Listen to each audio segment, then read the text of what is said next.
The voltage hit my neck like 1,000 needles of fire. My vision went white. My knees buckled, and I felt the cold kitchen tile against my cheek before I even registered falling.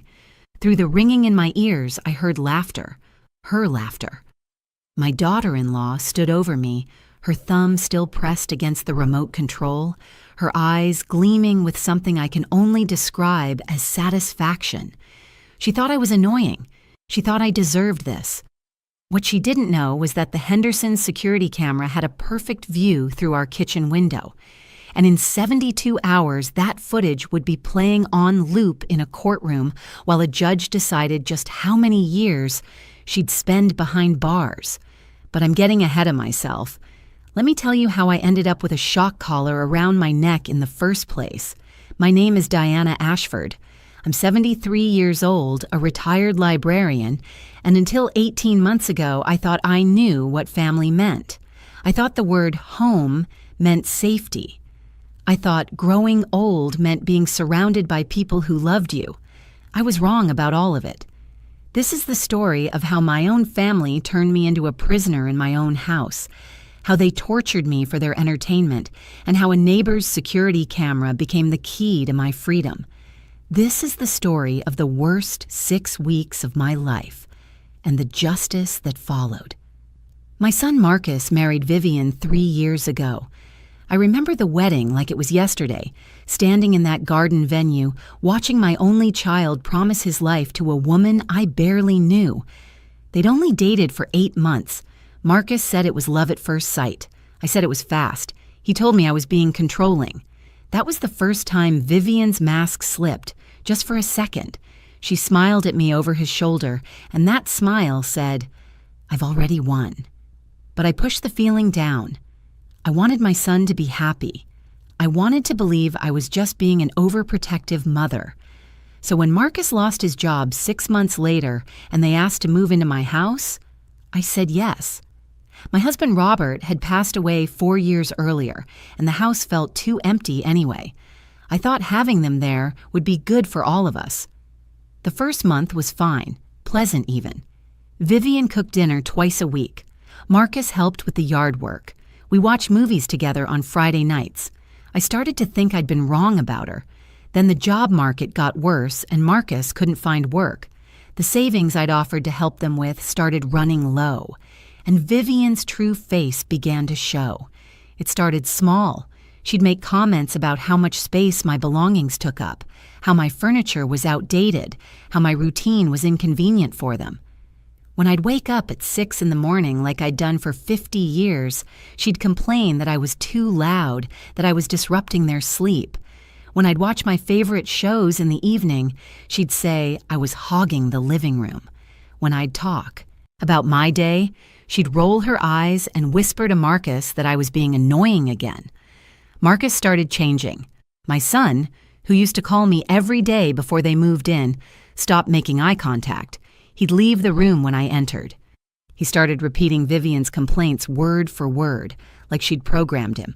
"Mom, you really are kind of annoying." "Mom, could you just be quieter?" "Mom, do you have to talk so much?" I tried to adapt. I started staying in my bedroom more. I used headphones to watch TV. I whispered when I moved around the house in the morning, but it was never enough. Vivian found new things to criticize. I breathed too loudly. I opened cabinets too slowly. I asked too many questions. According to her, my very existence was an inconvenience. 4 months after they moved in, I overheard them talking in their bedroom. The door was cracked, and I was walking past to get to the bathroom. "We need to do something about your mother," Vivian said. Her voice had that sharp edge it got when she was angry. "What do you mean?" Marcus asked. He sounded tired. He always sounded tired now. "She's driving me insane. Every little thing she does sets my teeth on edge. The way she hums while she makes coffee, the way she shuffles her feet, the way she breathes, Marcus. I can't stand it anymore. She's trying to stay out of the way. It's not enough. This is supposed to be our house now. She's the guest. She needs to act like it." I stood frozen in the hallway, my hand pressed against the wall for support. This was my house.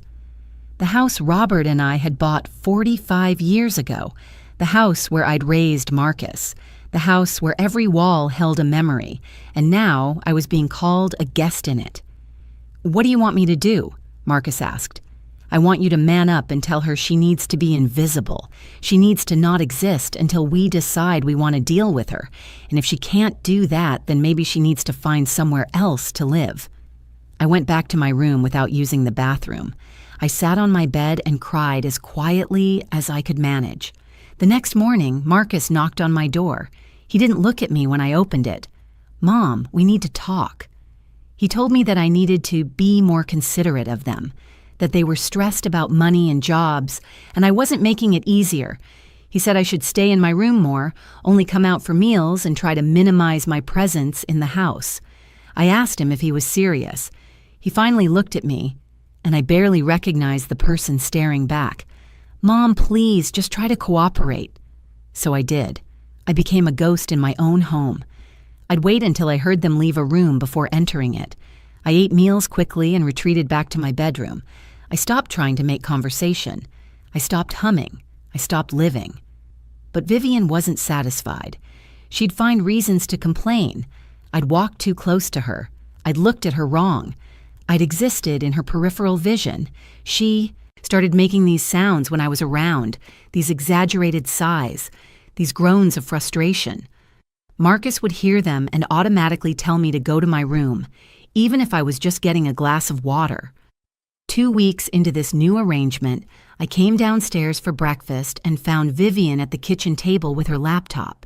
She was shopping online, scrolling through page after page of something I couldn't quite see. When she noticed me, she minimized the window quickly, but not before I caught a glimpse. It looked like some kind of pet supply website. "What are you looking at?" I asked, trying to keep my voice friendly. "None of your business," she snapped. "Don't you have somewhere else to be?" I made my toast and went back upstairs, but something about that moment stuck with me. Something about the guilt that flashed across her face. 3 days later, a package arrived. Vivian brought it inside quickly and took it straight to their bedroom. That night, I heard them talking in low voices, followed by laughter. The kind of laughter that makes your skin crawl because you know you're the punchline of a joke you haven't heard yet. The next morning, everything changed. I came downstairs for breakfast, same as always. Marcus and Vivian were already in the kitchen, sitting at the table. Between them sat a small cardboard box. "Mom, sit down," Marcus said. His voice was flat, emotionless. "What's going on?" "Just sit down." I sat. Vivian was smiling. Not a happy smile, a predatory smile. Marcus pulled something out of the box. At first, I thought it was a belt. Then I saw the small black box attached to it, the metal prongs, the remote control he held in his other hand. "What is that?" I whispered. "It's a training collar," Vivian said. Her voice was cheerful, like she was explaining something obvious to a child. "For dogs. But it's going to work perfectly for you." My blood went cold. "Excuse me?" "You heard her," Marcus said. He still wouldn't look at me. "You can't seem to control yourself. You can't seem to understand what we need from you. So we're going to help you learn." "This is insane. You can't be serious." Vivian's smile widened. "We're completely serious. You're going to put this on, and you're going to wear it all the time. And every time you annoy us, every time you do something we've told you not to do, you're going to get a reminder." "A reminder?" She held up the remote control and pressed the button. A small light blinked on the device. An electric shock. Nothing that'll kill you, just enough to help you remember your place. I stood up so fast my chair fell backward. "Absolutely not. This is abuse. This is illegal. I'm calling the police." Marcus stood too. He was bigger than me, stronger, and for the first time in my life, I was afraid of my own son. "You're not calling anyone. You don't have your phone anymore." I reached for my pocket automatically. My phone was gone. When had they taken it? "We took it last night while you were sleeping," Vivian said, "along with your purse, your car keys, and your computer. You don't get those back until you prove you can behave." This is kidnapping. This is torture. You can't do this."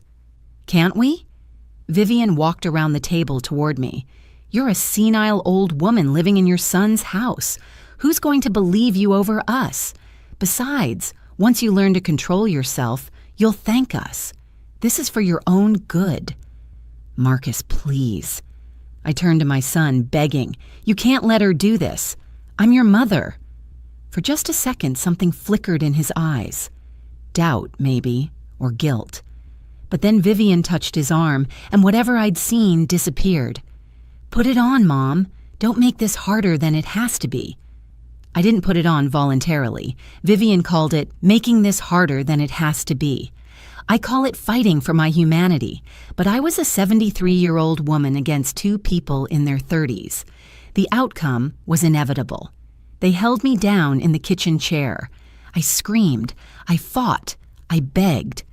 Marcus held my arms while Vivian fastened the collar around my neck. The nylon was rough against my skin. The metal prongs pressed cold against my throat.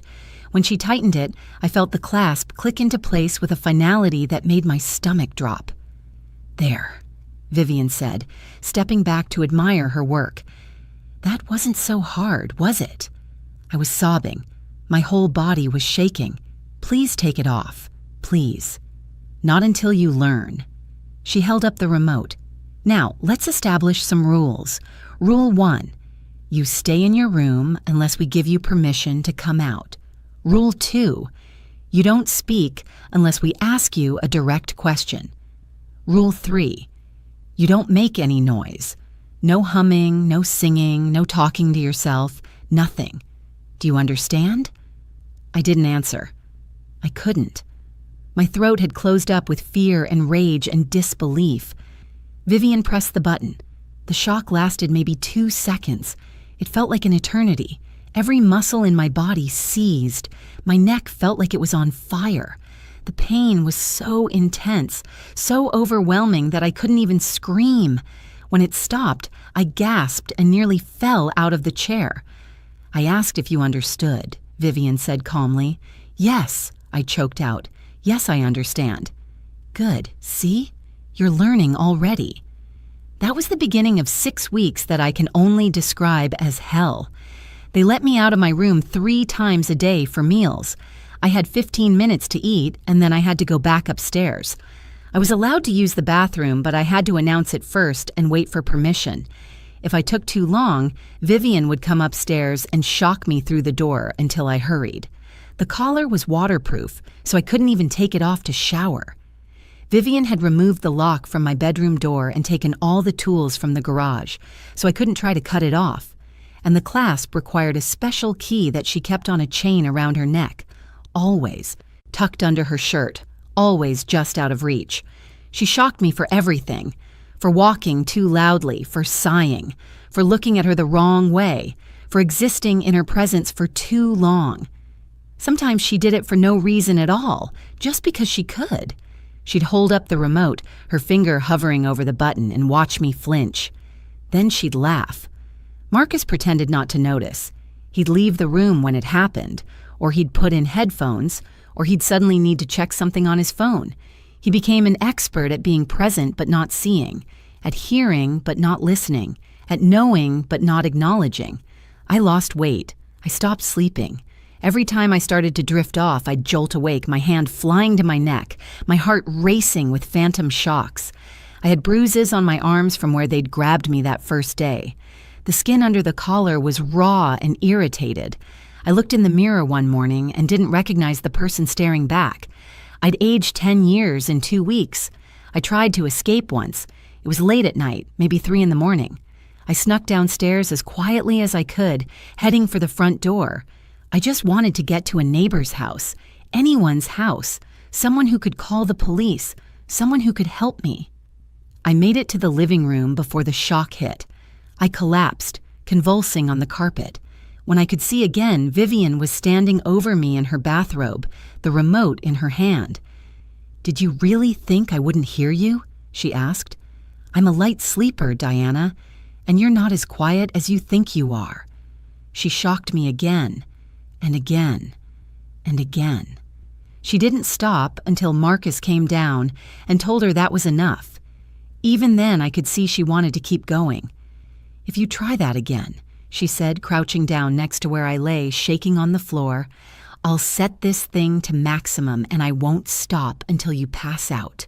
Do you understand me?" I nodded. I couldn't speak. I couldn't do anything except lie there and wish I would die. By week 5, I'd stopped being a person. I was a thing that existed in the house, a problem they occasionally had to deal with. I obeyed every rule. I stayed silent. I made myself as small as possible. But it still wasn't enough for Vivian. The problem was that my mere existence annoyed her, and there was nothing I could do about existing except stop. I thought about it. I really did. Late at night, alone in my room, the collar heavy around my neck, I thought about ways to make it all stop. But every time I got close to that edge, I'd remember Robert. I'd remember the life we'd built together. I'd remember that this house was mine, that I'd earned my place in the world, and that giving up meant letting Vivian win completely. So I endured, and I waited, because I knew, deep down, that this couldn't last forever. Something would have to give eventually. That something turned out to be a Wednesday afternoon in October. Vivian had friends coming over. She told me I wasn't allowed to come downstairs at all, not even for meals. She'd bring me a sandwich later, maybe, if she remembered. I was to stay in my room, keep quiet, and pretend I didn't exist. I heard them arrive around 2 in the afternoon, 4 women all laughing and chatting. They settled in the living room, which was directly below my bedroom. I could hear their conversation through the floor. They were talking about marriages, about annoying in-laws, about the difficulties of living with older family members. "My mother-in-law drives me absolutely insane," one of them said. "She comments on everything, how I cook, how I clean, how I raise the kids. I swear, if she lived with us, I'd lose my mind." "You think that's bad?" another voice chimed in. "My husband's father moved in with us last year, and the man acts like he owns the place. Doesn't clean up after himself, leaves his stuff everywhere, watches TV at full volume. It's a nightmare." There was a pause. Then Vivian's voice, with that edge of smugness I knew so well. "Want to know how I solved that problem?" "What do you mean?" "Marcus's mom lives with us, and she used to be just as annoying as all of yours. Used to be." "What did you do? Kick her out?" Vivian laughed. "Better, I trained her." "Trained her? Like a dog?" "Exactly like a dog." I heard one of the women gasp. "You're joking." "I'm not. Come on, I'll show you." I heard footsteps on the stairs. My door opened without a knock. Vivian walked in, followed by 4 women I'd never seen before. They stared at me sitting on my bed, their eyes widening when they saw the collar. "Oh my God," one of them whispered.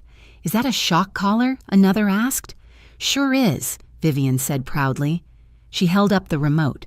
"Watch this. Diana, stand up." I stood. I'd learned not to hesitate. "Diana, bark like a dog." My face burned with humiliation.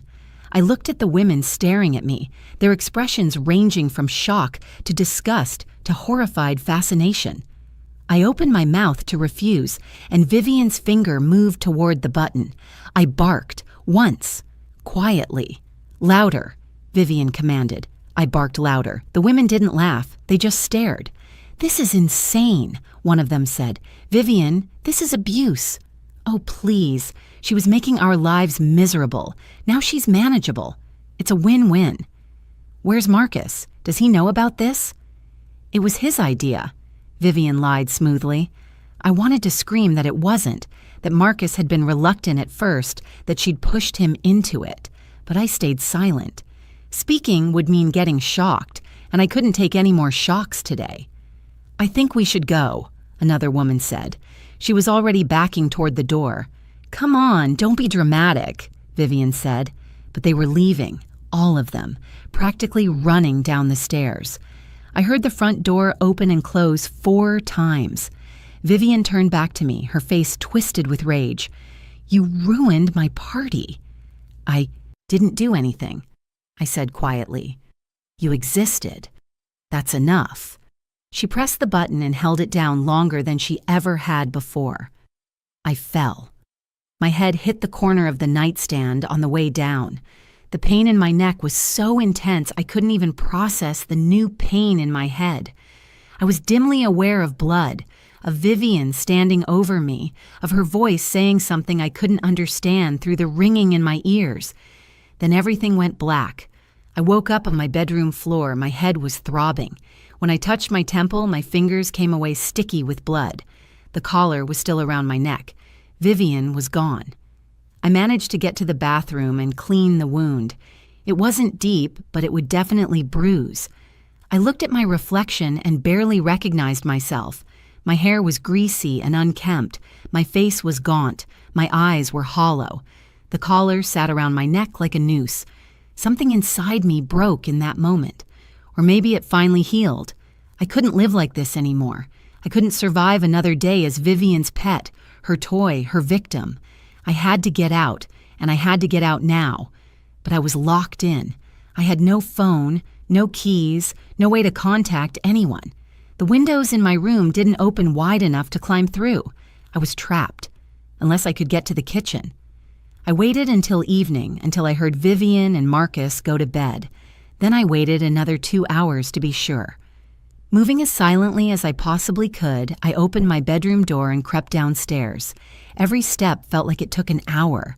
Every creak of the old house made my heart stop. I made it to the kitchen without being caught. I went straight to the knife block, pulled out the largest knife I could find, and headed for the back door. If I could just get outside, I could run to the Hendersons' house next door. They were good people. They'd help me. My hand was on the doorknob when the shock hit. I'd been shocked before, but this was different. This was the highest setting, I realized later. This was Vivian making good on her promise from the last time I'd tried to escape. The pain was indescribable. Every nerve in my body felt like it was being torn apart. My muscles seized so hard I thought my bones would break. I collapsed completely, the knife skittering across the kitchen floor. I was aware of Vivian standing over me, her hand on the remote, her face contorted with rage. I was aware of Marcus behind her, finally looking horrified. I was aware of the pain continuing, wave after wave, because she wouldn't take her finger off the button. Then I was aware of nothing at all. I woke up in a hospital. The first thing I noticed was that the collar was gone. My neck felt impossibly light without it. The second thing I noticed was the police officer sitting in a chair by my bed. "Ms. Ashford," she said gently when she saw I was awake. "I'm Officer Patricia Moore. How are you feeling?" "What happened?" My voice was rough, barely a whisper. "You're safe now. You've been unconscious for about 18 hours. You had a seizure caused by prolonged electrical shock. You also have significant bruising, malnutrition, and injuries consistent with long-term abuse." The memories came flooding back. The collar, Vivian, the kitchen. How did I get here? "Your neighbors, the Hendersons, they called 911. She pulled out a tablet and turned it toward me. "They have a security camera on their back porch. It faces their yard, but it also captures a clear view of your kitchen window." She pressed play. I watched myself on the screen, small and grainy but recognizable. I watched myself enter the kitchen, take the knife, head for the door. Then I watched myself collapse. The video had no sound, but I could remember the pain as I watched my own body convulse on the kitchen floor. I watched Vivian come into frame, the remote held high like a trophy. I watched her press the button and hold it. Her face twisted in an expression that could only be described as gleeful. The timestamp showed she held it for 43 seconds. 43 seconds of electrical current running through my body. The video showed Marcus finally grabbing her arm, pulling her away, her fighting to keep the button pressed. The Hendersons saw this on their camera's live feed. Officer Moore said quietly. "They called 911 immediately. The paramedics had to break down your front door. Your son and daughter-in-law tried to prevent them from entering." "Where are they now?" "In custody. They've been formally charged with kidnapping, false imprisonment, aggravated assault, torture, and elder abuse. The district attorney is considering additional charges." I started crying. Not from sadness, not from trauma, but from the sheer overwhelming relief that it was over, that someone had seen, that someone had believed, that I wasn't crazy and I wasn't alone and I didn't have to go back to that house with those people ever again. The trial happened fast. With video evidence that clear, there wasn't much room for defense.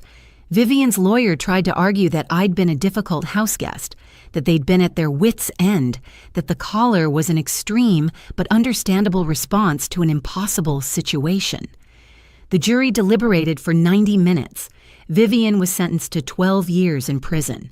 Marcus got 8 years. The judge called their actions depraved, unconscionable, and a betrayal of the most fundamental bonds of family and humanity. She said that the video evidence showed not just abuse, but enjoyment of that abuse, and that made it so much worse. I was there in the courtroom when the sentences were read. Vivian screamed that it wasn't fair, that I deserved it, that I'd driven her to it. Marcus just sat there, silent and pale, finally seeing what he'd become. I felt nothing. No satisfaction, no vindication, no closure, just emptiness where my family used to be. The Hendersons were there too. Jim and Carol Henderson, the neighbors I'd exchanged pleasantries with for 20 years but never really known. They'd saved my life, and I'd never be able to thank them enough. "We're just glad we could help," Carol said when I tried. "When we saw what was happening on that camera, God, Diana, we should have noticed something was wrong sooner." "You couldn't have known." "Maybe, but we'll know better next time. We'll all know better." I'm still in my house. My house. It took me months before I could walk through it without flinching, without expecting pain. I had the locks changed. I got a new phone number. I adopted a cat named Justice, who sleeps on my bed every night and reminds me that I'm not alone. The physical scars healed. The scar on my temple faded to a thin white line. The raw skin on my neck recovered. But the psychological scars run deeper. I can't stand anything touching my neck. I have nightmares about electricity. Sometimes I hear Vivian's laugh in quiet moments, even though I know she's in a prison cell 300 miles away. But I'm healing. Slowly, painfully, incompletely. But healing nonetheless. I see a therapist twice a week. I've joined a support group for abuse survivors. I'm learning to trust people again, to believe that not everyone is hiding cruelty behind a smile. And I've become an advocate. I speak at conferences about elder abuse. I work with legislators on laws to protect vulnerable seniors. I tell my story to anyone who will listen, because I know I'm not the only one this has happened to. Elder abuse happens every day, in homes all across this country, behind closed doors where no one can see. I was lucky. I had neighbors with a security camera pointed in just the right direction. Most people aren't that lucky. So I tell my story, over and over again, in the hope that someone who needs to hear it will. That someone being abused will realize they deserve better. That someone witnessing abuse will have the courage to report it. That someone planning abuse will think twice and stop. My name is Diana Ashford. I'm 74 years old now. I survived 6 weeks of torture at the hands of my own family. And I'm still here, still fighting, still living. And that, more than any prison sentence, is the real victory.